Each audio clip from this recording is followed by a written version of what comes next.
안녕하십니까, 김세현 목사입니다. 오늘 사무엘상 9장을 여러분과 함께 나누기를 원하는데요.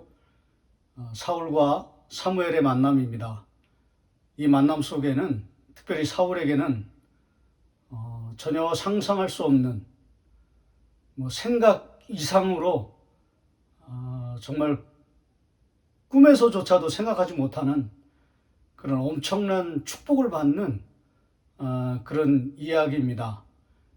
상상 그 이상의 축복을 받는 이야기이기 때문에 오늘 이 이야기를 여러분이 잘 들으시면서 저의 한 가지 소망은 무엇이냐면 여러분에게도 이런 상상 이상의 복을 받는, 생각한 것보다 더 엄청난 축복을 받는 그런 놀라운 은혜가 임하기를 소망합니다. 이 사울의 축복이 여러분의 축복이 되기를 소원합니다. 이제 드디어 사울이 이제 이야기가 시작되는데요. 그 발단은 이렇습니다. 아버지가 굉장히 부자입니다. 돈이 많은 사람이거든요. 유력한 자라고 되어 있는데 굉장히 돈이 많은 부자였습니다.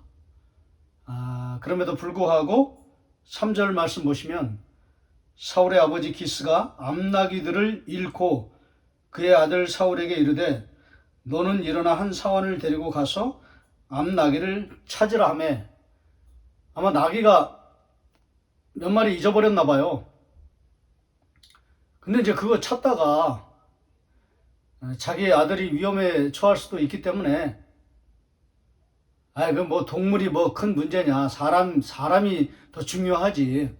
사람이 안 다치고 사람 잃어버리지 않은 게 그 진짜 천만다행이다 이렇게 하고 그냥 넘어가야 되는데도 불구하고 욕심이 참 많았던 것 같아요.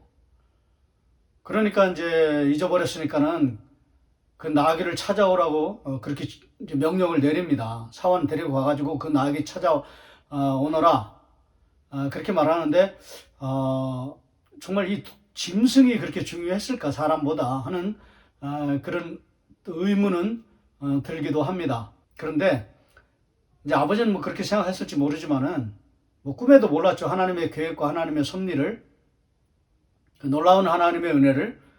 근데 사실은 나귀를 누가 이렇게 잃어버리게 했는가? 그거는 하나님이 그 나귀를 그렇게 만든 겁니다. 아주 그 유력한 해석에 의하면은 하나님께서 이제 나귀한테 너 가가지고 몇 명 데리고 가가지고 좀 잠깐 나갔다 와라. 바람 좀 쐬고 와. 이렇게 하셨다는 거예요. 좀 재미있는 해석이기도 하지만 거기에는 좀 여러 가지 깊은 의미가 저는 있다고 생각을 하는 것입니다. 하나님께서 그렇게 하셨다라고 생각을 하는 것입니다. 어쨌든 잃은 나귀를 찾아가는 그런 여정이 시작됩니다. 당연히 이제 아버지가 찾아오라고 했으니까 이제 사원 데리고 이제 찾으러 갔겠죠. 근데 자기는 전혀 생각을 못한 길이에요. 40km입니다. 굉장히 먼 거리예요. 숲땅까지 갔다고 했습니다. 자기는 전혀 생각을 못했겠죠. 거기까지 갔으리라고는. 근데 여기도 가보고 저기도 가보고 나중에 보면 이제 열심히 찾아다녔지만은 4절에 보시면 아주 재밌는 표현이 나옵니다. 그가 에브라임 산지와 살리사 땅으로 두루 다녀보았으나 그 다음에 찾지 못하고, 여기 찾지 못하고 이렇게 나오고요. 그 다음에 사알림 땅으로 두루 다녀보았으나 그곳에는 없었고, 첫 번째는 찾지 못하고 그 다음에 없었고, 두 번째는 그 다음에 마지막으로 베냐민 사람의 땅으로 두루 다녀보았으나 찾지 못하니라. 열심히 찾아다녔지만은 결국 헛수고했다는 것입니다. 하나님의 놀라운 계획을 알았다면은 이렇게 하진 않았겠지만은 우리가 그런 거 알 수 없으니까요. 여기 4절에 보여주는 의미심장한 영적인 교훈이 있습니다. 그게 뭐냐면 우리 인생이 이렇다는 거예요. 이렇게 허탄하다는 거예요. 알 수가 없다는 거예요. 아무리 노력을 하고 노력을 해도 애를 써도 우리 인생은 이렇게 수고한 그런 열매를 누리지 못하는 그런 인생이 될 수가 있다는 것입니다. 찾지 못하고 없었고 찾지 못하니라. 이게 우리의 인생이라는 거예요. 우리의 힘으로는, 우리의 노력으로는 찾을 수 없다는 것입니다. 얻을 수 없다는 것입니다. 아무것도 할 수가 없다는 것입니다. 누구의 힘으로는요? 우리의 힘으로는. 그러니까 우리가 보여주는 건 뭐냐면, 여기서 보여주는 건 뭐냐면, 하나님만이 우리를 도우실 수가 있다는 것입니다. 놀라운 사실은 뭐냐면, 나중에 이제 사무엘이 그거 찾을 필요 없다, 애쓰지 말아라, 그 도로 다 찾아서 집에 가 있다, 이미 이렇게 얘기하거든요. 하나님이 우리를 도와주셔야 되는 거예요. 하나님이 우리를 찾아오셔야 되는 것입니다. 여기 이른 나귀 찾기의 첫 번째 교훈은 무엇이냐면, 우리 힘으로는 어쩔 수 없다는 거예요. 하나님이 우리를 도와주시고 은혜를 베풀어 주시고 우리를 찾아오셔야만, 우리는 아무것도 할 수가 없어요. 우리 힘으로는 하나님의 음성을 들을 수가 없습니다. 하나님이 우리를 찾아오셔야 되고요. 하나님이 우리를 살려주셔야 되고요. 하나님이 우리에게 은혜를 베풀어 주셔야 되는 것입니다. 하나님의 놀라운 은혜를 받기 위한 유일한 방편은 무엇인가? 하나님이 내 인생을, 내 삶을, 내 어려운 처지 가운데 하나님이 역사하셔야 되고 하나님이 찾아오셔야 된다는 것입니다. 이제 그것을 여기 열심히 애를 써서 찾고 있는 그런 장면을 통하여서 우리에게 말해주고 있는 것입니다. 언젠가 제가 저는 여기는 이제 이른 나귀잖아요. 그런데 이제 신약 성경에 보면 이른 양을 찾으시는 그런 이야기가 나옵니다. 99마리 양보다 한 마리 잃어버린 그 이른 양을 찾아가시는 그 예수님의 모습을 보면서 이른 양을 찾는 그런 부분이 나오잖아요. 우리의 포커스는, 우리의 초점은 어디에 맞춰 있냐면 그 잃어버린 한 마리의 양, 그게 불신자다. 하나님 안 믿고 떠나가 있는 그 잃어버린 양이다. 이렇게 초점을 맞추는데요. 물론 이제 그렇게도 볼 수 있지만 더 깊은 영적인 의미는 뭐냐면, 교회 안에 있는, 하나님의 공동체 안에 있는 잃은 양 한 마리가 있다는 거예요. 불신자가 아닙니다. 신자입니다. 직분자일 수도 있고요. 교회에 익숙한 자일 수도 있습니다. 예수 믿는 분이 될 수도 있어요. 근데 하나님이 보실 때는 잃어버린 거죠. 잃은 자죠. 하나님의 사랑도 느끼지 못하고 하나님의 은혜와 하나님의 은총에 감사하지 못하고 감격하지 못하고 예배하지 못하는 형식적인 신앙생활에 젖어 있는 그런 사람이 잃은 양이죠. 어쩌면 하나님의 관심은, 하나님의 초점은 그 교회 안에 있는 잃은 양에게, 그 한 마리의 양에게 맞춰져 있을 수도 있다. 이제 저는 한번 그렇게 이제 발상의 전환을 좀 해보았고요. 그렇게 이제 제가 설교한 적도 있었는데요. 여기는 이제 잃은 양이 아니라 그 부분이 이제 나중에 이제 저도 동영상 찍다가 그런 부분이 나오면 한번 제가 그때 이제 자세하게 또 심도 있게 한번 다루도록 하고요. 여기 잃은 나귀를 이제 찾아가는데 여기도 가보고 저기도 가보고 막 이제 결국은 이제 40km예요. 그래도 나귀를 찾지 못했어요. 그런 인생이라는 거예요. 하나님이 우리에게 은혜를 베풀어 주셔야만, 하나님이 우리에게 응답해 주셔야만, 음성을 들려주셔야만, 하나님께서 내 인생에 찾아오셔야만 우리는 축복을 받을 수 있다라는 것을 보여주는 것입니다. 그걸 잘 모르니까요. 열심히 사환과 함께 여기도 찾아가 보고 저기도 찾아가 보고 하다가 이제 베냐민 땅까지 갔습니다. 가다가 5절에 보시면 그들이 숲 땅에 이르며 여기 놀라운 축복이 시작되는 거예요. 그러니까 알지 못하죠. 사환과 그리고 사울은 도저히 하나님의 놀라운 계획을 알지 못합니다. 여러분 이 숲 땅이 어디입니까? 바로 라마라고 하는 곳이거든요. 라마라고 하는 곳에 누가 살고 있습니까?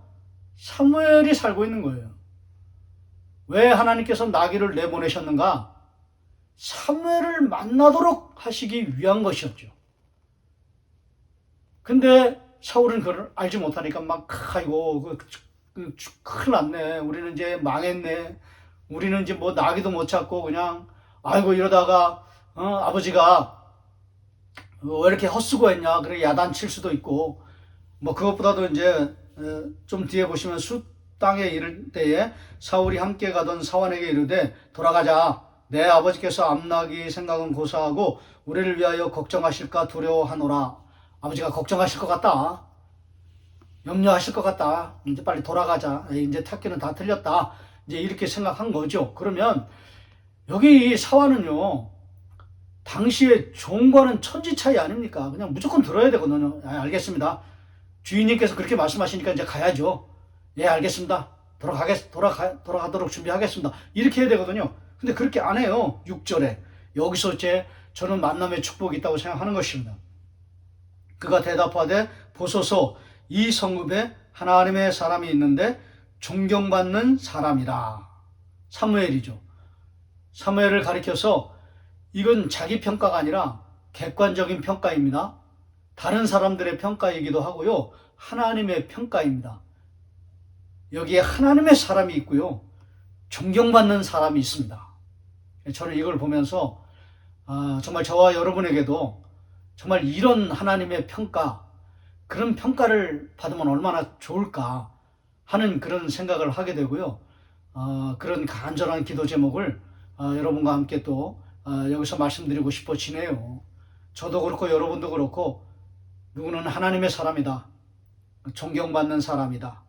뭐 그게 자기 평가가 아니라 하나님의 평가.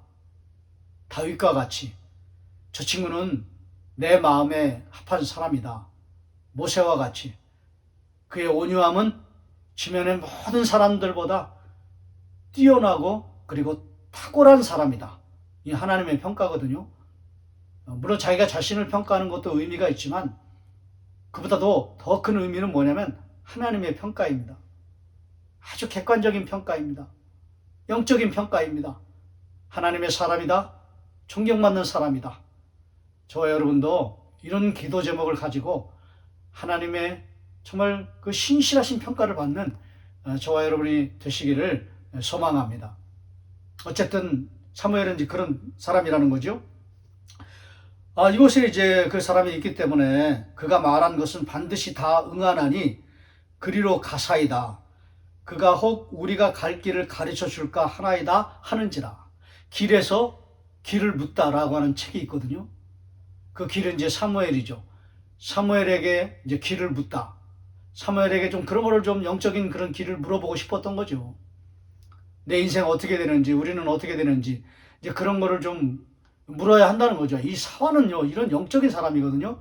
첫 번째 여기서 우리가 알 수 있는 건 뭐냐면, 만남의 축복이 분명히 있었다는 거예요. 누구에게요? 사울에게요. 보통 사환은 그냥 주인이 가자! 그러면 뭐, 말대꾸 할 필요가 없거든요. 그냥 무조건 가야 되거든요. 근데 여기 사환은 아주 달라요. 완전히 달라요. 다른 사환들하고는. 여기 종은, 여기까지 왔는데, 우리가 정말 하나님의 사람을 좀 만나보셔야 되는 건 어떻습니까? 그보다 더 큰 일이 어디 있겠습니까? 우리 인생의 길을 한번 물어보시죠. 그러니까 염려하죠? 7절에 사울이 그의 사환에게 이르되 우리가 가면 그 사람에게 무엇을 드리겠느냐. 빈손으로 갈 수는 없는데 뭐 준비를 해야 되는데 아무것도 없다. 우리 주머니에 먹을 것이 다하였으니 하나님의 사람에게 드릴 예물이 없도다. 무엇이 있느냐 하니. 사울의 중심도 이때는 굉장히 깨끗한 중심이었죠. 그 빈손으로 갈 수 없다는 거죠. 그 탁월한 이 시대의 영적인 지도자, 하나밖에 없는 그 지도자를 만나는데 우리가 어떻게 빈손으로 갈 수 있냐. 그러니까 사환이 이렇게 얘기합니다. 8절에 사환이 사울에게 다시 대답하여 이르되 보소서 내 손에 은 한 세겔의 4분의 1이 있으니 하나님의 사람에게 드려 우리 길을 가르쳐달라 하겠나이다. 대단한 거예요.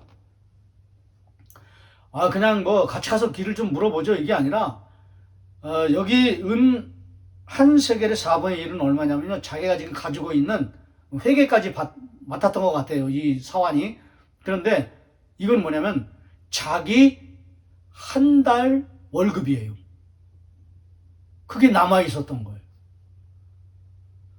근데 그거를 고민 없이, 염려 없이, 아무 근심 없이 그냥 다 드린 것입니다.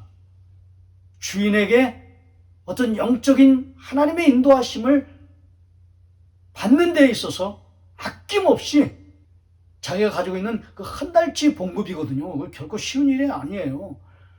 이걸 가지고 가야 자기 식솔들도 이렇게 한 달 동안 먹고 살 수 있지 않겠습니까?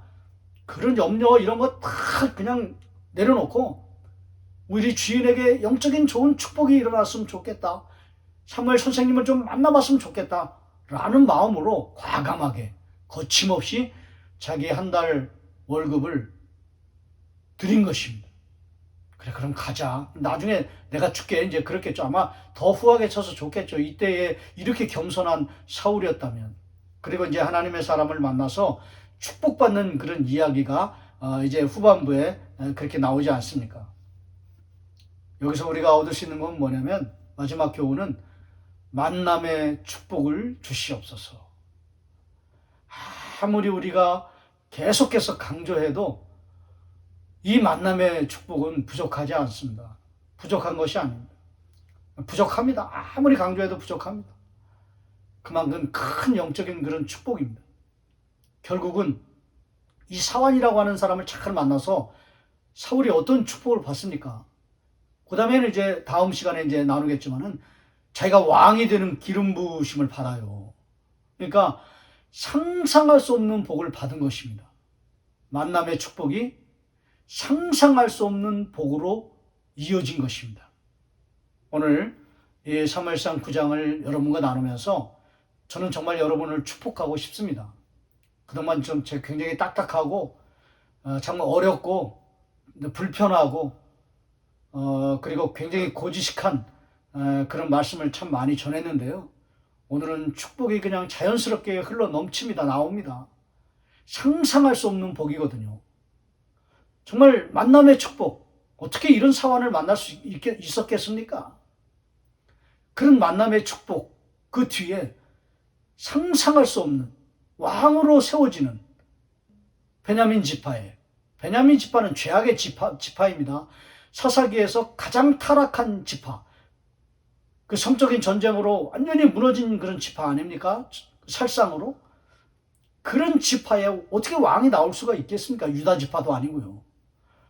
그런 상상할 수 없는 복을 사울이 받는 그런 부분이 나오잖아요.